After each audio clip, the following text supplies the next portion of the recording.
ತಡವಾಗಿ ನೀರನ್ನ ನಾವು ಮೇಕೆದಾಟು ಪ್ರಾಜೆಕ್ಟ್ ಮಾಡಿದ್ರೆ ತಡೆಗಟ್ಟಬಹುದು ಅಂತ ತಾವು ಮನೆ ಹೇಳಿದ್ವಿ. ಅದಕ್ಕೆ ಕುಮಾರಸ್ವಾಮಿ ಅವರು ಉತ್ತರ ಕೊಟ್ಟಿದ್ದಾರೆ. ತಮಿಳುನಾಡನ್ನು ಒಪ್ಪಿಸಿದ್ರೆ ನಾವು ಕೂಡಲೇ ಅನುಮತಿ ಕೊಡಿಸ್ಲಿಕ್ಕೆ ಈಗ ದೊಡ್ಡವ್ರ ಸುದ್ದಿ ಬೇಡ. ಅವ್ರು ಯಾವ ಅನುಮತಿ ಕೊಡಿಸೋಂತ ಅವಶ್ಯಕತೆ ಇಲ್ಲ.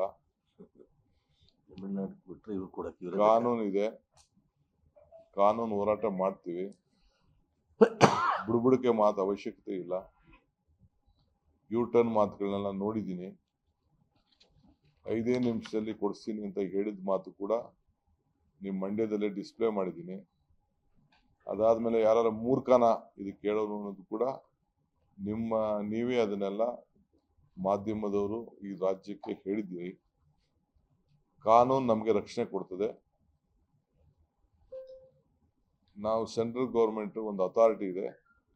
ನಾನು ಹೋಗಿ ಪ್ರೈಮ್ ಮಿನಿಸ್ಟರ್ ರಿಕ್ವೆಸ್ಟ್ ಮಾಡಿದ್ದೀನಿ, ಇರಿಗೇಷನ್ ಮಿನಿಸ್ಟರ್ ರಿಕ್ವೆಸ್ಟ್ ಮಾಡಿದ್ದೀನಿ. ಯಾವತ್ತೂ ಅವ್ರೇನು ರೈತರ ಪರವಾಗಿ ಏನು ಇಲ್ಲ, ಬರೀ ಖಾಲಿ ಮಾತಾಡ್ತಾ ಇದ್ದಾರೆ. ಯಾವುದು ರೈತರ ಪರವಾಗಿ ನಿಂತ್ಕೊಂಡಂತ ಒಂದು ಘಟನೆನೂ ಕೂಡ ಇಲ್ಲ. ಕರ್ನಾಟಕ ಪರನೂ ಇಲ್ಲ, ರೈತರ ಪರ ಅವ್ರ ಬದುಕಿನಲ್ಲೇ ಒಂದು ರೈತರ ಪರವಾಗಿ ಪಂಚಾಯಿತಿ ಹೊಸದಾಗಿ ಕಟ್ಟಿದ್ದು ಬಿಟ್ರೆ ಇನ್ ಯಾವ ರೈತರ ಪರವಾಗಿ ನಿಂತಿದ್ದು ಒಂದು ದಾಖಲೆ ಕೂಡ ಇಲ್ಲ.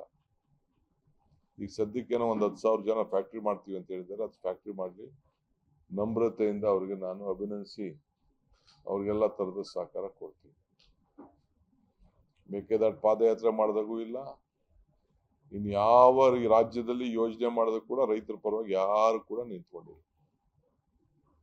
ಏನಾದ್ರು ನಿಮ್ಗೇನಾದ್ರು ನಡೆದಿದ್ದು ಏನಾದ್ರು ದಾಖಲೆ ಇದ್ದರೆ ದಯವಿಟ್ಟು ತಾವು ಬಿಡುಗಡೆ ಮಾಡಿ. ತಾವು ಮಾಧ್ಯಮದವರು ಅವ್ರ ರೈತರ ಪರವಾಗಿ ಯಾವ್ದಾದ್ರು ಒಂದು ಅವರ ಕಾಲದಲ್ಲಿ, ಅವರ ಅಧಿಕಾರ ಕಾಲದಲ್ಲಿ ಯಾವ್ದಾದ್ರು ರೈತರ ಪರವಾಗಿ ಒಂದು ಸೊ ಅದರಿಂದ ನಮ್ಗೆ ಶಕ್ತಿ ಇದೆ. ಕರ್ನಾಟಕ ರಾಜ್ಯಕ್ಕೆ ಕಾನೂನು ಚೌಕಟ್ಟಿದೆ. ಕೇಂದ್ರ ಸರ್ಕಾರಕ್ಕೆ ಒಪ್ಪಿಸ್ತೀವಿ. ನಾನು ಆಲೇ ಇರಿಗೇಷನ್ ಮಿನಿಸ್ಟರ್ಗೂ ರಿಕ್ವೆಸ್ಟ್ ಮಾಡಿದ್ದೀನಿ, ಒಂದು ಮೀಟಿಂಗ್ ಕರೀರಿ ಅಂತ ರಿಕ್ವೆಸ್ಟ್ ಮಾಡಿದ್ದೀನಿ. ತಮಿಳ್ನಾಡು ಅವ್ರಿಗೆ ನಮಗೆ ಅವ್ರು ಕರೀತಾರೋ ಬಿಡ್ತಾರೋ ನೋಡೋಣ. ನ್ಯಾಯಾಲಯ ಇದೆ.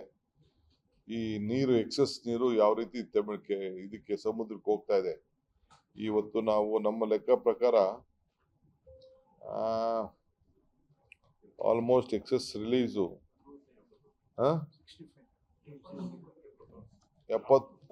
71 TMC ಸಮುದ್ರಕ್ಕೆ ಹೋಗಿದೆ. ನಮ್ಮ ಮೇಕೆದಾಟು ಅಣೆಕಟ್ಟೆ ಇರೋದು ಬರೀ 66 TMC. 71.8 ಈಗ ಸಮುದ್ರಕ್ಕೆ ಹೋಗಿದೆ ಅಂತ ನಮ್ಮ ಹತ್ರ ದಾಖಲೆ ಇದೆ. ಇಷ್ಟಕ್ಕೆ ನಮ್ ಪರ್ಮಿಷನ್ ಕೊಡಿ ಅಂತ ನಾವು ಕೇಳ್ತಾ ಇದೀವಿ ಅಷ್ಟೇ, ಬೇರೆನೇನಿಲ್ಲ. ಆಮೇಲೆ ಗಂಗಾ ಆರತಿ ತರ ಇದು ಕಾವೇರಿ ಆರತಿ ಅಂತ ಏನು ಒಂದು ಕಮಿಟಿ ಫಾರ್ಮೇಶನ್ ಮಾಡಿದ್ದೀನಿ ಲಾಸ್ಟ್ ಟೈಮ್ ಬಂದು ಹೋದ ಪ್ರಕಾರ. ನೆಕ್ಸ್ಟ್ ಈಗ ನಮ್ಮ ಮಂತ್ರಿಗಳು ಎಲ್ಲ ಅಲ್ಲೇ ಕೆಲವು ಇವ್ರನ್ನೆಲ್ಲ ಧಾರ್ಮಿಕ ದತ್ತಿ, ಟೂರಿಸಂ ಅವರು, ನಮ್ಮ CNL ಅವರು ಅವರೆಲ್ಲ ಸೇರಿ ಒಂದು ಟೂರ್ ಮಾಡ್ಕೊಂಡು ಬರ್ತಾರೆ. ಟೂರ್ ಮಾಡಿ ಒಂದು ಪ್ರಪೋಸಲ್ ಪ್ರಾಜೆಕ್ಟ್ ರೆಡಿ ಮಾಡ್ಕೊಂಡು ಬರ್ತಾರೆ. ನಾನು ಇಲ್ಲಿ ಏನು ನಮ್ಮ ಅಪ್ಗ್ರೇಡೇಷನ್ ಮಾಡ್ತಾ ಇದೀವಿ ಬೃಂದಾವನ್ ಪಾರ್ಕ್, ಅವ್ರಿಗೂ ಹೇಳಿದ್ದೇನೆ, ಇದೊಂದು ನಿಮ್ಮ ಅಮ್ಯೂಸ್ಮೆಂಟ್ ಆಕ್ಟಿವಿಟೀಸು ಪಾರ್ಕ್ ಇದರಲ್ಲೇ ಇದ್ರ ಕೂಡ ಒಳಗಡೆ ನೀವು ಜಾಗಕ್ಕೆ ಅವ್ರಿಗೆ ಸರಿಯಾದ ರೀತಿಯಲ್ಲಿ ಜಾಗ ಒದಗಿಸ್ಕೊಡ್ಬೇಕು ಅಂತ ನಾನು ಕೆಲವು ಸೈಟ್ಗಳನ್ನ ನಾನು ನೋಡಿದ್ದೇನೆ. ನೋಡ್ಬಿಟ್ಟು ನನಗಿರುವಂತ ಒಂದು ವ್ಯಾಪಕವಾದಂತ ಅನುಭವದ ಮೇಲೆ ಅವ್ರಿಗೆ ಕೆಲವು ಜಾಗಗಳನ್ನ ಸಜೆಸ್ಟ್ ಮಾಡಿದ್ದೇನೆ. ಯಾವಾಗಲೂ ನೀರು ಎಲ್ಲಿರ್ತದೆ ಅಲ್ಲಿ ಗಂಗಾ ಆರತಿ ಹೆಂಗ್ ಮಾಡ್ಬೇಕು ಮಾಡ್ತಾರೆ, ಆ ರೀತಿ ಕಾವೇರಿ ಆರತಿನ ಮಾಡ್ಲಿಕ್ಕೆ ಹೇಳಿದ್ದೇನೆ.